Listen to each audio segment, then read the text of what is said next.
Happy Saturday, friends. Welcome to another episode of Wade Manor's Object Show and Tell. And today's object of choice is a Victorian child's headstone.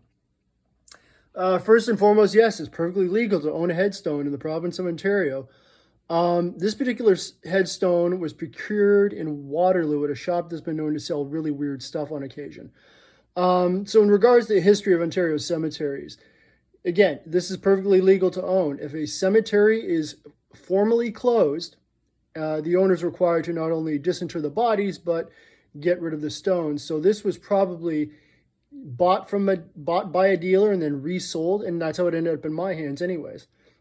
So yes, it's perfectly legal to own a headstone in the province of Ontario that's used, provided it came from a cemetery that was closed legally, which this one was. So in regards to the actual stone, this is well over 100 and some odd years old, atypical of the Victorian headstones. And child headstones were usually about a foot tall and maybe a little bit wider than that. Not by much, but there were certain things that designated a child's headstone that were pretty typical of the ornamentation of them. First and foremost, you zoom in there. That's a dove. So you would have one or two things on a child's headstone. Typically, you would have either a dove, which would signify that was a child, or on top of the actual headstone would be carved in a lamb. So even at a distance, you could tell looking at it.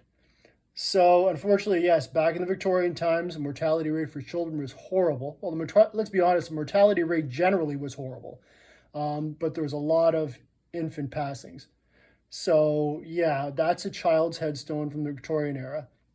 I couldn't tell, even with the rubbing, whether it was a male or female. It was just too weathered. So what I did, I got a little male doll to keep him company, and I got a little female doll.